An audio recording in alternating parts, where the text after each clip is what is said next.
Magandang hapon mga ka-mercenary, ako'y napadalhan na naman ng mga runestone o tulong mula sa mga maharlika sa kabisera. Shout out po sa iyo Marquez, Nelson, Adipen. Shout out rin po sa iyo, Baron, Jomar, Patnongon.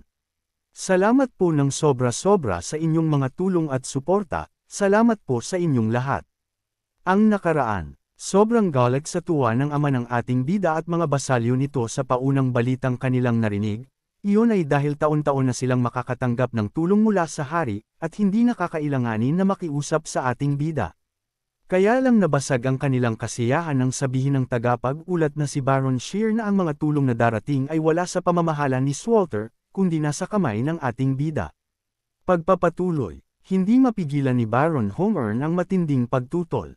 Anong ibig mong sabihin? Mula sa pamilya ng hari ang tulong na ipinapadala sa Ferdium, kaya't anong karapatan ang mayroon ng batang kamahalan para magpasya sa pamamahagi nito?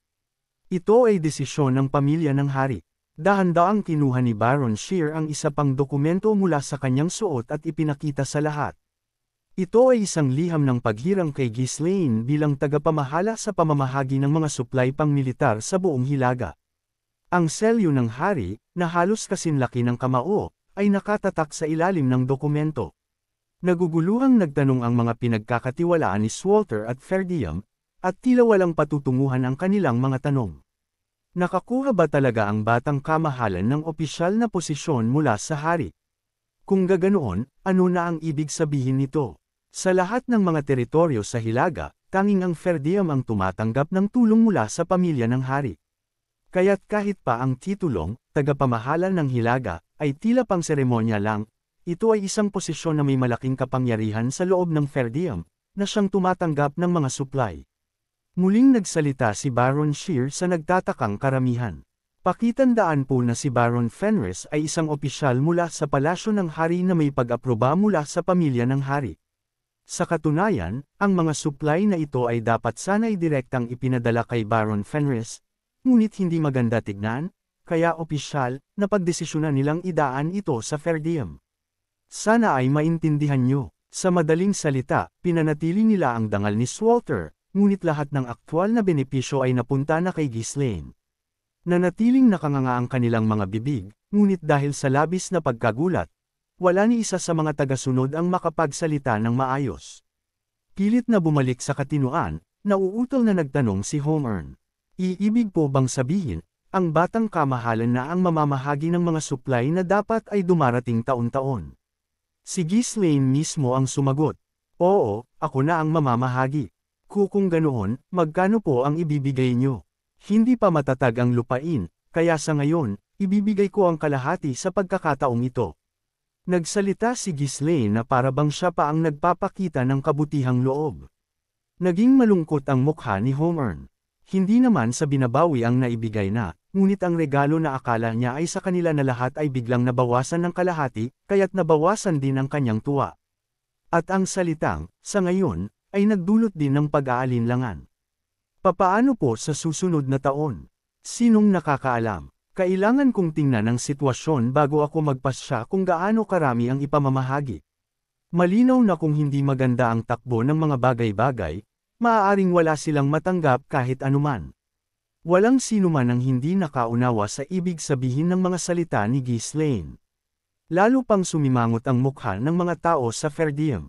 Wala silang masasabi kahit pa wala silang matanggap dahil ito ay isang bagay na nakuha ng kapangyarihan ng batang kamahalan. Kahit pa ang matanggap na kalahati ay isang napakalaking halaga, ngunit malinaw na mananatili silang nakadepende sa batang kamahalan, at hindi makakawala sa kanyang mga kamay habang buhay. Dahilan para lalong manlumo ang mga ito, dahil ang dating sakit nila sa ulo na laging sinisermonan, ngayon ay kailangan na nilang lumuhad para humingi ng tulong taon-taon. Pagkatapos nito, bumaling si Ghislaine kay Albert at nagtanong, ingat yaman, sigurado ka ba na hindi ka nakailangan ng anumang supply ng pagkain? Hindi na lang kaya kita bigyan? Sabi ni Ghislaine na may malokong tingin. Hindi, baka nagkamali lang po ako ng pagsasalita, wala akong sinabing ganun. Pagbawi nito sa kanyang sinabi, kundi malilintikan sila pag hindi na sila binigyan pa ng supply ng pagkain ng ating bida. Si Albert, na kanina'y punong-puno ng kumpiyansa, ngayon ay nagsalita sa isang mahinang tono, na para bang hindi niya kailanman nasabi ang mga katagang iyon. Humingi rin ng pahintulot si Ghislaine kay Walter. Ama, ayos lang po ba? Sa tingin ko, mas mabuting ako na lang ang hahawak sa pamamahagi. Oo, ayos lang, wala akong pakialam. Dahil ikaw ang nakakuha nito, dapat ikaw na ang bahala. Tumanggaw si Walter, na nag-iisip na kung paano siya makakakuha ng bahagi kapag dumating ang mga supply sa susunod na taon. Sa sandaling iyon, na para bang nabasa ang kanyang iniisip, nagsalita si Baron Shear. Ay, mula po sa susunod na taon, ang mga supply ay direktang ipapadala sa Fenris Estate. Doon muna sila ipapamahagi bago ipadala sa Ferdium, paliwanag ng tagapag-ulat. Nakagawa lamang si Homer ng isang malungkot na tawa, masyadong pagod para makaramdam pa ng pagkadismaya. Nang halos maresolba na ang sitwasyon, lumapit si Baron Shear kay Ghislaine, sinusubukang maging palakaibigan. Baron Fenris, isang malaking karangalan ang makilala po kayo, kahit panandalian lang, sabi nito na puno ng paggalang sa ating bida. Haha, ano po bang sinasabi nyo? Kayo po ang gumawa ng lahat ng trabaho, Baron. Nag-abang lang po ako ng kaunti habang namimili ng mga kailangan para sa lupain, at pinahahalagahan ko po ang inyong pagtitiis, sabi naman ng ating bida. Nagpalitan ng ngiti si Baron Shear at Ghislaine at nagkamayan. Pinapanood ito, maingat na nagtanong si Walter. Baron Shear, mukhang malapit kayo sa anak ng aming pinuno, tanong ng isa sa mga kasama ni Walter. Tumanggo si Baron Shear na may mainit na ngiti. Opo, nagkakilala po kami nang ipakilala kami ni Marquis of Branford sa isang pagtitipon na inihanda ng Diyosa. Sa paglalakbay dito, marami po kaming napag-usapan, at labis po akong humanga sa kanyang matapang na paninindigan. Sa mga salitang iyon, ang lahat ng tagasunod ng Ferdium ay walang emosyon ang mukha. Siyempre, ang isang walang pakundangan na tulad ng batang kamahalan ay maaaring magmukhang matapang sa unang tingin. Ngunit iyon ay dahil hindi niyo pa alam ang tunay niyang ugali. Habang tulala ang lahat, patuloy ang walang humpay na pag-uusap ni Ghislaine at Baron Shear. Mananatili po ba kayo rito ng ilang araw? Maaari po akong mag-ayos para sa inyo upang makakuha ng pinakamahusay na silid tulugan. Bilang tugon sa tanong ni Ghislaine, umiling si Baron Shear. Hindi po, inutusan ako ni Count Norton na bumalik kaagad. Magpapahinga lang ako ng isang araw bago bumalik. Alam mo naman ang sitwasyon sa kabisera ngayon. Tama po iyon. Gayunpaman, malayo ang inyong nilakbay at tiyak pagod na kayo, ngunit hindi man lang kayo makapagpahinga ng maayos, lubos ko pong pinahahalagahan ang lahat ng inyong pagsisikap. Ano po bang pinagsasabi niyo tungkol sa pasasalamat sa pagitan natin? Ayos lang po talaga ako. Ay, at ito po ay isang regalo na hiwalay kong dinala para sa iyo, sabi ng Baron sa ating bida, na may handog rin ito kay Ghislaine. Inabot ni Baron Shear ang isang maliit na kahon ng alahas kay Ghislaine. Hindi nyo na sana kailangan pang mag-abala. Hindi ko po ito inaasahan, sabi ng ating bida pero sa loob-loob ay tuwang-tuwa dahil may kayamanan na namang pumasok sa kaban ng kanyang nasa sakupan. Sa kabila ng kanyang mga salita, natural na tinanggap ng kamay ni Ghislaine ang kahon at ipinasa ito kay Belinda. Malinaw na nagawa na niya ito ng higit sa isang beses. Paano po ako pupunta rito nang walang dalang anuman? Kung sakaling magkaroon kayo ng pagkakataon na makipagkita sa mga ministro sa hinaharap, lubos ko pong akagagalit kung maaari niyo akong banggitin, sabi ng Baron Shear, na talagang nagpapalakas sa ating bida, gayong napakalapit nito ngayon kay Marquess Branford at sa hari. Ay, syempre, dahil nagpakita kayo ng ganoong pagsasaalang-alang, kailangan ko pong suklian iyon. Maraming salamat po. Nang makita ang magiliw na pagpapalitan ng dalawa, napuno ng lamig ng pawis si Walter. Suhol, sinusuhulan ba ang anak ko ngayon? At mula pa sa isang opisyal ng hari, wala nang iba pa. Sabi ng ama ng ating bida na talagang hindi ito makapaniwala sa narating ng kanyang anak. Bukod pa rito, si Ghislaine ang namumuno sa usapan ng may ganoong kadali at kumpiyansa. Mahirap paniwalaan na ito ang parehong anak na dati laging gumagawa ng gulo at mahusay lamang sa pakikipaglaban. Hindi ko maintindihan. Kahit na anak ko siya, talagang hindi ko siya maintindihan, sabi nito sa sarili na hindi na niya alam kung anak ba talaga niya si Ghislaine o napulot lang ito ng kanyang asawa, dahil napakalayo sa ugali niya at ng kanyang asawa ang talino, talento at abilidad ng ating bida. Matapos ang usapan, tumingin si Ghislaine sa paligid upang maghanap ng taong mag-e-escort kay Baron Shear. Gayunpaman, ang mga tao mula sa Ferdium ay tulala. Hindi mapigilan ni Ghislaine ang kanyang pagkadismaya at pinagsabihan sila. Una, i-escort natin ang kalihim sa kastilyo. Hindi naman natin sila pwedeng hayaang tumayo rito habang buhay, di ba? Oo, tama. Lubos akong abala at hindi ko naisip iyon. Pumasok na tayo. Aayusin ko muna ang mga supply at pagkatapos ay babalik na ako agad sa lupain. Ano, aalis ka na agad? Opo, marami pa akong dapat gawin, sabi ni Ghislaine, na iiwan na niya sa Perdium ang pag-aasikaso kay Baron Shear. Hindi, sandali, hoy, mayroon bang mag-e-escort sa ating mga bisita mula sa hari papunta sa mga silid tulugan? Tatapusin ko muna ito rito at susunod ka agad. Ilang mga taga-sunod, kasama ang ilang mga kabalyero, ang nag-escort kay Baron Shear. Pagkatapos ng mga opisyal at gwardya na kasama niya sa pagpasok sa kastilyo, bumantong hininga si Swalter. Parang mawawala na ako sa katinoan. Ngayon na wala na sa paningin ang mga bisita ng hari, nagsimulang gamaan ang tensyon. Salamat na lang dahil mananatili lang ang mga bisita sa loob ng isang araw, hindi na nila kailangang magpanggap pa. Medyo mas komportable sa piling ng mga pamilyar na mukha, maingat na nagtanong si Swalter. Masaya siya, oo, ngunit may mga bagay na kailangan niyang kumpirmahin ng malinaw. Ngayon na wala na si Baron Shear, kailangan kong magtanong ulit, ang halaga ay medyo malaki, kahit kalahati lang. Sigurado ka ba na ayos lang natanggapin ito? Walang isyo, di ba? Oo, walang isyo, kaya tanggapin niyo na lang. Hindi ba ito magandang bagay? Maganda, pero sa totoo lang, biglaan ang lahat. Hindi ko maintindihan kung ano ang nangyayari. Ama, hindi mo kailangang mag-alala. Totoo na hindi masyadong sumusuporta ang pamilya ng hari at mga maharlika hanggang ngayon, hindi ba? Tinatanggap lang natin ang dapat na natatanggap natin noon pa. Oo, tama ka dyan. Kahit pa ang kalahati ay kinuha mo para sa sarili mo, naisip niya, kahit na komplikado pa rin ang kanyang ekspresyon. Ngumiti si Ghislaine habang nagsasalita siya kay Swalter. Huwag kayong mag-alala, wala nang sino man ang makakatingin ng mababa sa lugar na ito. Tumango si Swalter nang walang sinasabi. Nais niyang magsalita, ngunit kakaiba, bumigat ang kanyang lalamunan, at walang salitang lumabas. Ang boses ni Ghislaine ay matatag, puno ng kumpiyansa. Bagay na hindi niya moari, kakaibang saya, pero may kung ano na hindi niya maipaliwanag patungkol sa mga kilos ng kanyang anak. Bakit ang isang maikling pangungusap na iyon ay tumimo ng malalim sa kanyang puso?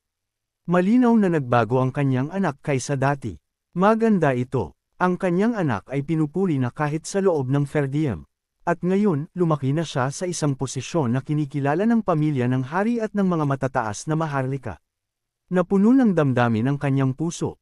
Para bang ang mga taon ng pagdurusa mula sa pagiging hindi pinapansin, ang mga paghihirap na dulot ng kahirapan, ay unti-unting natutunaw. Kahit na nakamit niya ang isang malaking bagay, nananatili siyang kalmado, tulad ng kanyang ina. Sana ay nakita ng kanyang asawa ang kanilang anak na ganito rin. Mahal ko, bakit ka umalis ng maaga? Sabi ni Swalter na may halong kalungkutan at panghihinayang dahil hindi na nakita ng kanyang asawa ang narating ng kanyang anak. Ibinaling ni Swalter ang kanyang mga mata sa paligid, nakakaramdam ng biglaang init sa paligid nila.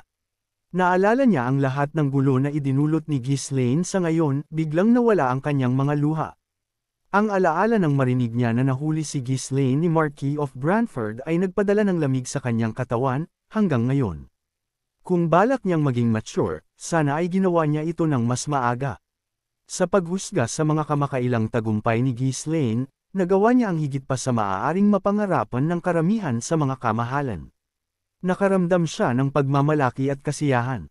Ang paglago ng kanyang anak, ang kakayahan na iyon na nagpapabuhay sa kanilang lupain pagkatapos ng mahabang panahon ng paghihirap. Ngunit ang ginagawa pa rin ng kanyang anak ay tila walang ingat at mapanganib, bagay na talagang nagbibigay ng pag-aalala sa kanyang ama. Dahil kahit gaano kaganda ang mga ginagawa ni Ghislaine, ang mga paraan nito ay talagang walang pag-iingat. Sa isip-isip nito, maaaring sa susunod ay talagang mapahamak na ang ating bida. Ang pastahan kay Marquis of Branford, kung saan nakataya ang kanyang buhay, ay isang katotohanan na hindi maaaring balewalain. Hindi ko alam kung gaano pa katagal ang awtoridad ko bilang isang ama, ngunit kung bibitawan ko, tiyak na magiging mas walang ingat pa siya. Kung wala ng iba, patuloy niyang pipigilan ng mga barbaro sa hilaga upang patunayan na may kakayahan pa rin si Swalter. Nawawala sa sarili niyang mga iniisip, nabalik si Swalter sa katinuan dahil sa boses ni Ghislaine. Kung gayon, aalis na ako. Ama, pumasok na po kayo. Ang mga supply ng tulong ay naisaayos na sa bawat karwahe, kaya't ang pamamahagi nito ay hindi magtatagal. Nagbalik sa katinuan si Swalter at hinawakan si Ghislaine. Bakit ka nagmamadali na umalis? Hindi ka ba rito mananatili ng matagal? Manatili ka, kumain, magpahinga ng kaunti. Maglaan ka ng oras sa iyong kapatid, pakiusap nito sa kanyang anak, dahil sa tuwing nakikita niya si Ghislaine ay para bang lagi itong nagmamadali, na may kung anong hinahabol na hindi niya maunawaan. Hindi, maglalaan ako ng oras para bumisita sa ibang araw. Kailangan nating pabalikan si Kapitan Randolph ng mabilis, di ba? Palagi mong sinasabi na babalik ka sa ibang araw, ngunit bumibisita ka lang kapag may kailangan ka. Abala lang talaga ako, paliwanag ng ating bida. Ikaw lang ba ang abala sa mundong ito? Ang ibang tao ay nagagawang alagaan ang kanilang mga pamilya kahit abala sila. Wala ka naman asawa o anak di ba? Sabi ni Swalter sa kanyang anak, dahil nagtataka talaga ito bakit laging busy ang kanyang anak. Ngayon na napag-usapan na natin, pag-usapan natin iyan. Kailan ka mag-aasawa? Wala ka bang deny date? Tanong nito kay Ghislaine. Hindi ganito ang kanyang ama dati, ngunit habang tumatanda, tila mas nagiging mapilit siya. Mukhang ang naunang nabanggit na dowry ay nag-trigger ng mga pag-iisip tungkol sa kasal, na nagpapadali sa kanya na makita itong mangyari. Sa ngayon, wala si Ghislaine na balak o oras para mag-isip tungkol sa pag-ibig o kasal. Ibinaba niya ang kanyang tingin, nagpapanggap na hindi niya narinig ang anuman. Ngunit kahit ang mga tagasunod ay nagsalita, ipinahayag ang kanilang mga opinyon. Tama po si Lord Swalter. Kailangan mong maghanap ng mapapangasawa ng mabilis. Ang mas maaga kang mag-asawa, mas mabuti. Kailangan nating matiyak ang pagpapasa ng kapangyarihan, sabi ng mga ito kay Ghislaine. Walang mali sa kanilang sinasabi dahil ganito naman talaga dapat, kaya lang hindi nila nakikita ang mga bagay na nakikita ni Ghislaine na mangyayari sa hinaharap, lalo na ang patungkol sa digmaan, kaya ito ang kanyang tiyang tutuunan ng pansin ngayon, ang pag-aasawa ay hindi makakatulong sa kanya. Ngayon na bumuti ang iyong reputasyon, ito ang perpektong oras. Kung palampasin mo ang pagkakataong ito, sinong nakakaalam kung kailan maaaring bumagsak muli ang iyong reputasyon dahil sa iyong pag-uugali, batang kamahalan. Sinamantala ang paksa, nagpasya si Swalter na ipilit pa, nagsasalita ng matatag. Dahil mukhang wala kang deny date, ako na ang maghahanap ng angkop na asawa para sa iyo. Wala akong balak, talagang wala, ayaw ko na mag-asawa sa ngayon, mariing sagot ng ating bida. Binigyang diin ni Ghislaine ang bawat salita ng malinaw, ngunit ang iba ay walang balak na makinig. Kung may balak ka man o wala, kailangan itong gawin. Ang kasal ay hindi isang bagay na pinagpapasyahan ng iyong damdamin. Sa mga maharlikang pamilya, ang desisyon na mag-asawa ay laging nasa ulo ng sambahayan. Bumantong hininga ng malalim si Ghislaine, sinusubukang ilihis ang usapan sa ibang direksyon. Ama, bakit hindi niyo pag-isipan na maghanap ng mapapangasawa ulit? Mukhang nalulungkot kayo nitong huli. Sumagot si Swalter na may seryosong ekspresyon. Hindi ako popular sa mga kababaihan, sagot nito, iyon ay dahil may katandaan na nga siya, hindi tulad ng kanyang anak na bata pa, at may matayog ng pangalan sa kabisera. Nakaharap sa isang tapat ngunit malungkot na pag-amin, napawala ng salita si Ghislaine. Sino naman ang gugustuhing ipadala ang kanilang anak sa Fair Diem? Nagsalita si Swalter ng may kabigatan sa kanyang tinig. Ang bawat salita ay may bahid ng nakaraang paghihirap, isang alaala ng mga taon na pinagdaanan ng kanilang pamilya. Kung ayaw mong matulad sa akin, hindi mo dapat palampasin ang pagkakataong ito. Kailangan mong magpakasal ng mabilis habang bata ka pa at maganda ang takbo ng iyong kapalaran. Isang mapait na tawa ang lumabas sa bibig ni Ghislaine. Masakit pakinggan ang mga sinabi ng kanyang ama, ngunit sa lalim ng kanyang pag-iisip, alam niyang tama ito. Ang isang asawa ay nasa hilagang rehiyon sa kalahati ng taon, nakikipaglaban sa mga barbaro. Sa unang tingin, tila maganda ang walang asawa sa bahay. Ngunit ang problema, hindi lang ang asawa ang wala. Sino ba naman ang matutuwa sa ideya na manatiling mag-isa, sa isang liblib na lugar na mahirap at mapanganib? Kaya't ang pamilya ng Ferdium ay palaging gumagawa ng paraan, nagmamakaawa, upang makapag-ayos ng kasal sa mga maharlikang pamilya ng kalapit na lupain. Ang dating engagement ni Ghislaine at Amelia ay naayos sa parehong paraan. Isang malaking swerte na nga lang na nakakuha sila ng engagement. Si Walter, sa kanyang kabataan, ay hindi man lang nakahanap ng tamang asawa. Tingnan mo ako, pagpapatuloy ni Walter, at ang kanyang mga mata ay nanliit sa pagsisikap na ipaalala ang kanyang pinagdaanan. Kung hindi ko lang nakilala ang iyong ina sa aksidente, hindi sana ako nakapag-asawa. Ang iyong ina ay mula rin sa isang pamilyang maharlika na bumagsak, kaya't wala kang mga kamag-anak sa panig ng iyong ina, di ba? Sa mga salita ni Walter, awkward na inalis ni Belinda ang kanyang tingin at kinamot ang kanyang leeg. Ang ina ni Ghislaine ay pumasok sa pamilya ng walang pera, kasama lamang si Belinda bilang isang alipin. Gayunpaman, sa panig ng Ferdium, yumukod sila at nagpasalamat sa kanya sa pagsang-ayon na magpakasal, at tinanggap siya sa pamilya ng may paggalang.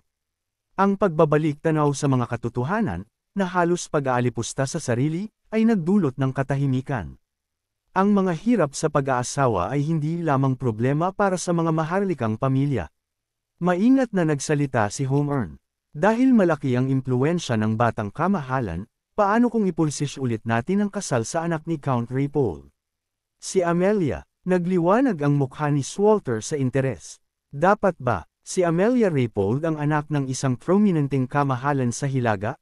Kilala sa pagiging marangal, elegante, matalino, at mapagmalasakit, isang pinakamagandang asawa. Ang maging manugang ni Marquis of Branford ay sapat na, ngunit sa totoo lang, iyon ay isang hiling na masyadong ambisyoso para pag-isipan, sabi ng mga ito sa pag-iisip kung sino ang nababagay sa ating bida. Para mabuhay sa malupit na hilaga na ito, kailangan niya ay maging mabait at may magandang puso. Pero dahil dati na silang engaged, mas madali na lang sa pagkakataong ito. Ang hirap ay nasa una lang, hindi sa pangalawa, di ba? Si Rapold ay isang malaking kamahalan sa Hilaga. Bagaman ang kanilang relasyon ay medyo lumayo dahil sa ilang hindi magagandang insidente, ang kanilang mga lupain ay magkalapit, at nagpatuloy sila sa isang nominal na alyansa mula pa noong mga nakaraang henerasyon. Maraming anak si Count Rapold, at noong nakaraan, buong puso niyang pinayagan ang engagement ni Ghislaine at Amelia. Ngayon na bumuti ng husto ang reputasyon ni Ghislaine, mataas ang posibilidad na tatanggapin nila ito muli. Isa-isa, nagsimulang magpakita ng pag-aproba ang mga vassal. Kung ang anak ni Count Rapold, wala nang kulang pa. Sa halip, sobra pa siya sa maaari nating asahan. Sa pagkakaalam ng ilan sa kanila, naghahanap na si Count Rapold ng bagong mapapangasawa. Kung ganoon, mas mabuti na sa atin na, ang kanyang matagal ng kaalyado. Ang muling pagtatatag ng ating relasyon ay isang bagay lamang ng pagsisikap, hindi ba? Habang patuloy na umuusad ang usapan sa isang positibong direksyon, nagsimulang mabaluktot ang ekspresyon ni Ghislaine. Sa huli, hindi na nakapagpigil, sumabog si Ghislaine. Huwag na huwag niyo silang kokontaken. Hinding-hindi ako magpapakasal sa babaeng iyon kahit mamatay pa ako. Ano, bakit? Sa totoo lang, wala nang iba pa sa Hilaga na singganda ni Lady Amelia, tanong ni Homer, na mukhang naguguluhan. May maganda siyang pinagmulan, maganda siya, at kilala sa kanyang mabuting puso.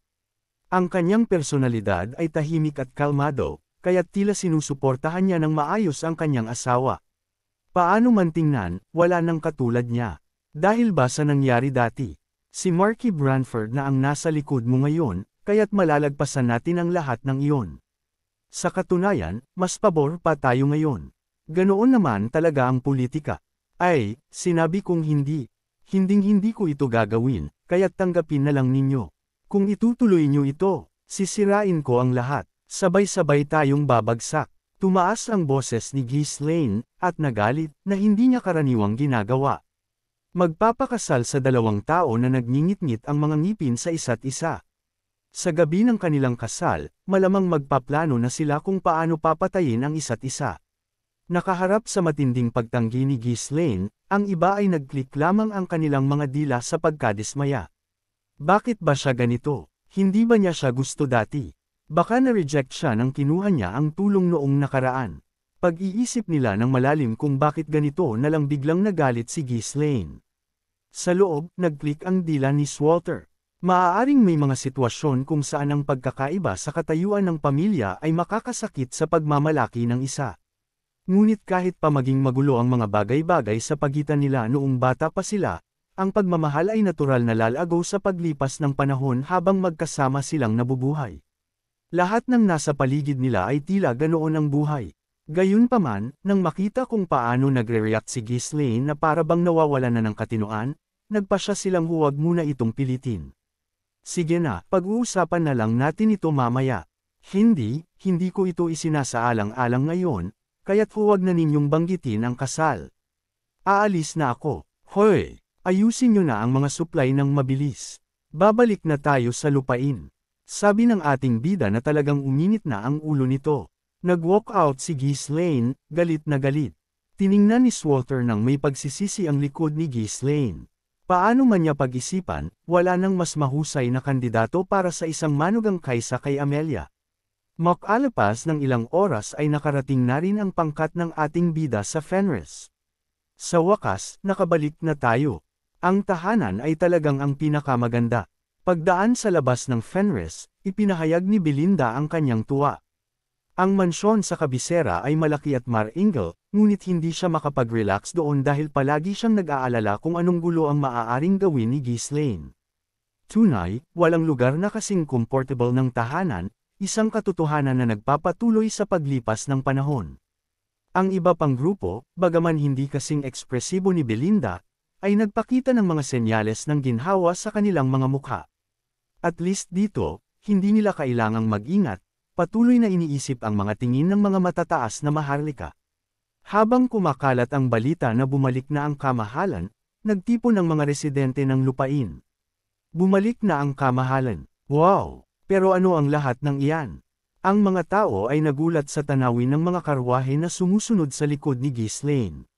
Mga sandata, iba't ibang materyales, at magagandang kabayo. Sa likod nila, may mas marami pang karwahe na puno ng iba't ibang pang-araw-araw na pangangailangan.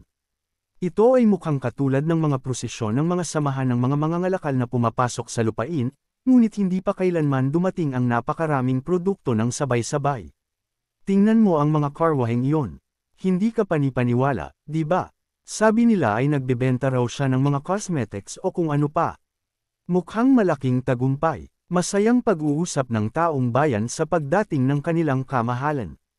Ang mga residente ng lupain ay tiningnan ang mga karwahe ng may maliwanag, puno ng pag-asa na mga mata, umaasa na muli, mamamahagi si Ghislaine ng mga produkto na dinala niya para sa kapakinabangan ng lupain. Kailanman na may dinala siyang pabalik, inilalaan niya ito ng buo sa lupain. Ang kakulangan sa pagkain ay nalutas na, at ang bilang ng mga kaganhawahan ay unti-unting dumarami. Sino man na gustong magtrabaho ay may pagkakataon na gawin ito at binabayaran ng patas na sahod. Bagaman hindi pa nila ito maaaring tawaging kasaganaan, malayo na ito sa mga araw na sila ay nasa bingid ng pagkagutom. Para doon, sila ay labis na nagpapasalamat. Ang saya ko na nakabalik siya ng ligtas. Oo nga, nag-alala rin ako talaga. Napakagulo habang wala ang kamahalan. Sa kanilang isipan, ang nakakatakot na mga alaala ng paniniil ng dating kamahalan at ng iba pang maharlika ay nanatili pa rin. Natatakot sila na kung may mangyaring masama kay Ghislaine, ang mga lalaking iyon ay maaaring bumalik, at ang pag-iisip na iyon ay nagpapanatili sa kanila nagising sa gabi, naghihintay ng may pag-aalala para sa balita tungkol sa kamahalan, dahil ayaw na nilang danasin muli ang malupit na pamumuno ng dating maharlika sa kanila. Ang mga residente ay tunay na masaya na makita lamang na nakabalik siya ng ligtas. Masaya kami na nakabalik kayo ng ligtas. Kamahalan, dito po kayo tumingin. Huwag na kayong aalis muli. Sigaw ng mga ito, hindi tulad sa ibang mga lupain, ang mga tao rito ay hindi natatakot, yumuyukod sa lupa, o nanginginig habang dumadaan ang kamahalan. Ito ay dahil si Ghislaine ay laging approachable, at siya ay naging mapagbigay sa kanyang suporta sa mga residente. Si Claude, ang tagapamahala ng lupain at punong tagapamahala, ay hindi pinalampas ang pagkakataong ito. Agad siyang bumaba sa kanyang kabayo, umakyat sa isa sa mga gumagalaw na karwahe, at sumigaw ng malakas. Makinig kayo, ang paglalakbay na ito ng ating kamahalan ay isang napakalaking tagumpay. Nakamit niya ang malalaking kita at pinalakas ang mga ugnayan sa mga matataas na maharlika ng kaharian. Sa partikular, ang ministro ng protocol, si Marquis of Brantford, ay naging patron ng kamahalan. Kamandat ng walang emosyon ang mga residente. Ano ang alam ng mga taong nabuhay sa kabukiran, nag-aalaga ng mga bukid habang buhay, tungkol sa kung sino si Marquis of Brantford? Ngunit nagbigay sila ng atensyon sa mga salitang sumunod. At sa mga kita na iyon, bumili tayo ng malalaking dami ng mga produkto na kailangan para sa lupain. Ito ay isang patakaran na naglalayong patatagin ang biglang pagtaas ng mga presyo, kaya ang mga residente ay makakabili ng mga item na ito sa mas mababang presyo kaysa sa karaniwang presyo sa pamilihan. Magpasalamat tayong lahat sa kabutihang loob ng kamahalan, dahil nais niyang mapabuti ang buhay ng lahat ng mga residente ng lupain. At isang malakas na hiyawan ang naganap sa lugar na ito, lahat ay nagbubunyi sa husay ng ating bida. Ang kamahalan ang pinakamagaling. Gaya ng inaasahan, ang nag-iisang nagmamalasakit sa atin ay ang kamahalan. Isang napakalakas na sigaw ang sumabog, na tila ang mismong lupa ay nanginginig. Ang ilan sa mga residente, na napuno ng damdamin, ay nagiyakan pa at bumagsak. Bagaman ang isang masaganang ani ng trigo ay nakatulong na maibsan ang ilan sa mga kakulangan sa pagkain, hindi maaaring mabuhay ang mga tao sa tinapay lamang. Kailangan nila ng mga damit, at minsan, karapat-dapat din silang mag-enjoy ng masarap na pagkain. Gayunpaman, dahil ang mga nakapaligid na lupain ay nasa parehong sitwasyon tulad ng Fenris, ang pagkuha ng mga pang-araw-araw na pangangailangan ay palaging isang laban. Ang mga tao ay nagbahagi pa ng mga kasangkapan sa pagluluto at mga kaldero sa kanilang mga kapitbahay. Habang madalas na dumating ang mga samahan ng mga mangangalakal upang magbenta ng mga produkto malapit sa kastilyo ng kamahalan, ang mga supply na dinala nila ay malayo sa sapat. Mas masahol pa ang sitwasyon sa mga nayon na malayo sa kastilyo. Ngunit ngayon, bumalik ang kamahalan na may malalaking dami ng mga kinakailangang produkto para sa kanila. Ang mga item sa mga karwahe sa harap nila ay hindi mga mamahaling produkto para sa personal na gamit ng kamahalan kundi iba't ibang mahahalagang item.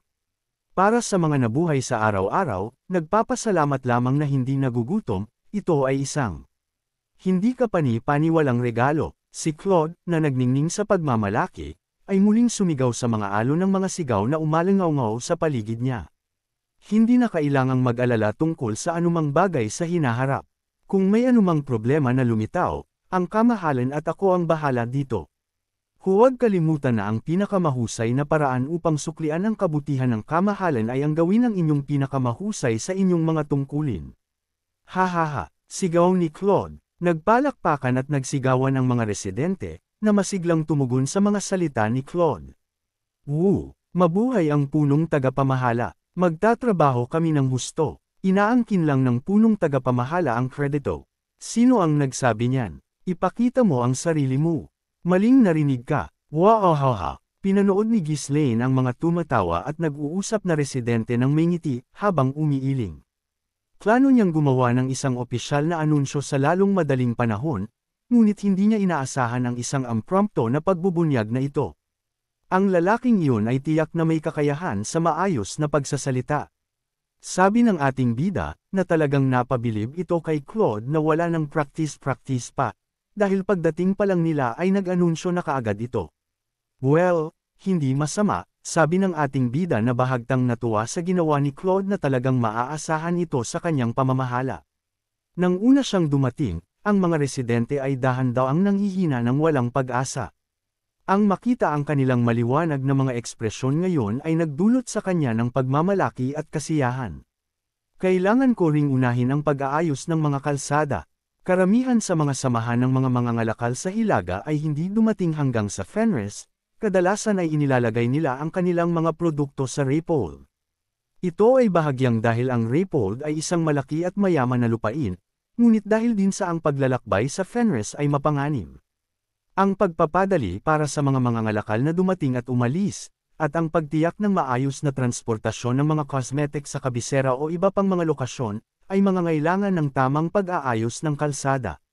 Sa gitna ng walang katapusang mga sigaw mula sa mga residente, dahan-daang lumakad si Ghislaine patungo sa kastilyo ng kamahalan. Tulad ng iba, nakaramdam din siya ng ginhawa sa pagbabalik sa lupain.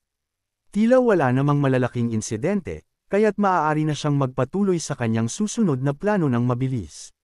Boom! Bago niya matapos ang kanyang mga iniisip, isang nakakabingi na pagsabog ang umalangaw mula sa direksyon ng kastilyo, na sinundan ng isang usok at apoy na tumaas sa kalangitan. Isang butas ang bumasag sa ulap kung saan dumaan ang pulang liwanag. Tinitigan ni Ghislaine ang kastilyo ng may pagkabigla. Bakit nagkaroon ng ganoong pagsabog ng biglaan? May umaatake ba? Habang naguguluhan siya sa sitwasyon, lumaki ang mga mata ni Ghislaine nang maalala niya kung anong pasilidad ang matatagpuan sa eksaktong lugar na iyon. Ano kaya ang pagsabog na naganap? Nagsimula na ba sila Amelia at Harold na salakayin ang teritoryo ng ating bida? Abangan! Huwag po sana ninyong kalimutan ang mag-like, share, at mag-comment sa ating video. Maraming salamat!